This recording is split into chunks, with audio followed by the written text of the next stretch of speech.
Okay, today we'll be looking at stop limits and market order, and we'll just go to Binance quickly. Previously we looked at the limit order and the market order. This is limit, and we have market here. Today we'll be looking at the stop limit and the OCO. The stop limit and the OCO. The last time we bought using the limits and the market. Now let's assume you've already bought a particular coin and you want to sell, or you want to set your stop loss. The stop limit is actually your stop loss, which is an order that helps you to minimize your losses. So when the market is not going as you expect, it helps to take you out of that particular trade by selling. You understand? So, and we also have the OCO. OCO is where you use both the stop limit and the take profit at the same time. Now for the stop limit, we are assuming now you've already bought a coin using either the limit order, where you put in the amount, the price rather, you want to buy at, and the amount you want to buy, either 100%, and once the price gets to that point, it buys automatically for you. Or the market order, where you move into the market price as it is, and you buy whatever you want to buy. Now let's assume we've bought already, which we did in the last tutorial, but right here I bought FLM, so I'll be showing how to sell it using the stop limit. Now the stop limit, let's assume I want to hold it for a month or so, and I don't want this coin to go below where I bought. Okay, let's say I bought at 0.35 and now it's currently at 0.3769. Now I want to sell. I'm going to put in here the limit is the price I want to sell. That's 0. Since I bought at 0.35, let's say I want to sell at 0.39. Okay, 0.369. And I'm going to put in the amount I want to sell. If I want to sell just part of it, I will take 50%. If I want to sell everything, I put 100%. Now the stop price is the price where the range at which, once it gets to that range, your order will be triggered, will be activated. You understand? And the trigger price here is the limit price, at which once the market drops to 0.369, my FLM is going to be sold. But you're going to give it a range at which, once it gets to that range or below, the market will execute. So you're going to add either 50 cents or $1 difference. So here I'm going to use 0.370 as the trigger. So once the market gets to hit 0.370 and goes up back, it's still going to sell. Once it hits 0.37 and touches 0.69, which is the trigger, it will be an automatic sell. You understand? Because the aim is to make profit. So if the market is dropping, you're not making any profit. So all I'm going to do now is to click on sell, and then they are going to show me stop limit order for sell. It's going to stop at 370. Okay, this is it. If the last price drops to or below 370, an order to sell 108 FLM at the price of this, which is 0.369 USDT, will be placed. And I said confirm, and the order has been placed. So I already have a limit order here for link. So this is our open order. This is for the FLM, and you are seeing the condition less than or equal to 0.37. And once the market drops to that point, it's going to be automatic a sell. And that is how your stop loss or stop limit works. Then I'm going to cancel this to show us how the OCO works. Order cancels order. That is when you're placing two orders at the same time, a take profit and a stop loss. Now, if the take profit is activated, which means your market is dropping, the take profit is going to be cancelled. But if the market is going up and the take profit is activated, the stop limit is cancelled. So it's order cancels order. So here, if you notice very well, if you look at the stop limit, you have stop limit amount. If you come here, you see you have stop limit amount. Then if you come to limit order, that is for either buying or selling at a particular price, you're seeing only price and amount.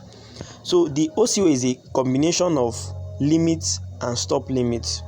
So for the price here, you're going to be putting your take profit, and our take profit should be, let's say we want to take our profit at this point here,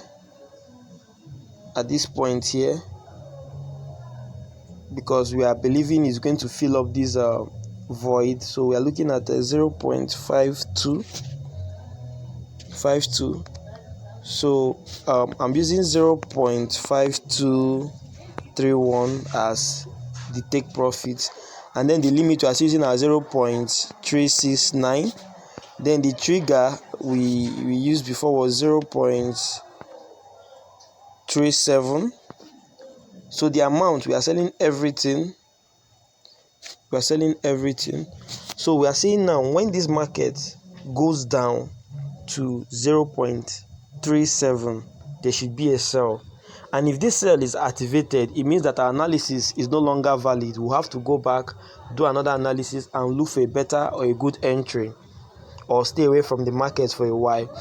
Then if this part is activated, let me draw this out.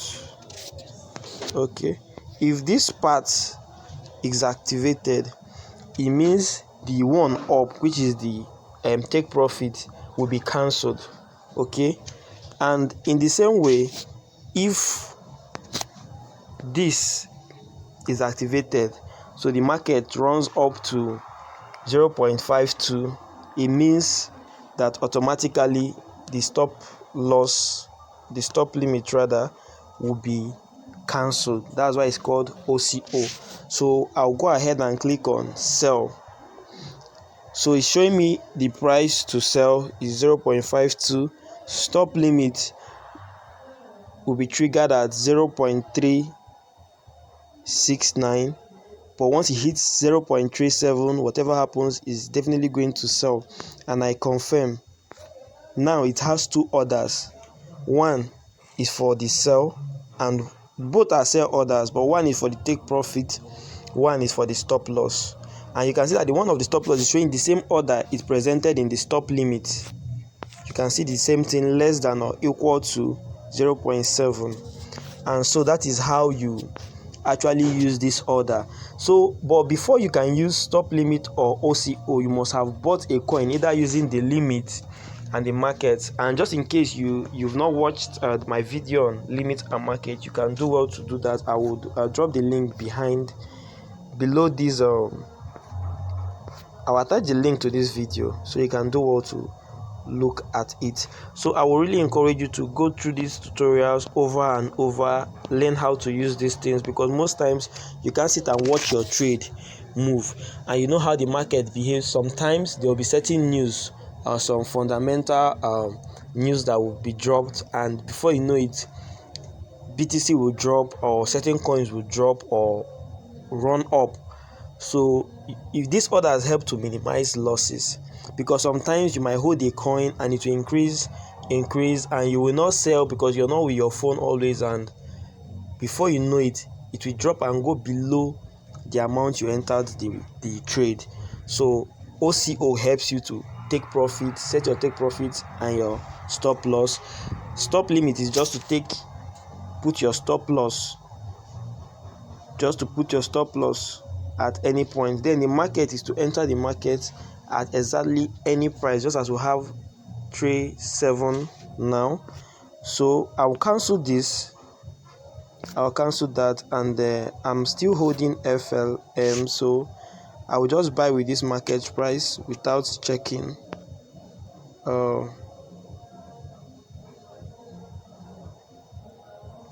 Okay, I'm already holding it, so there's no need to buy again.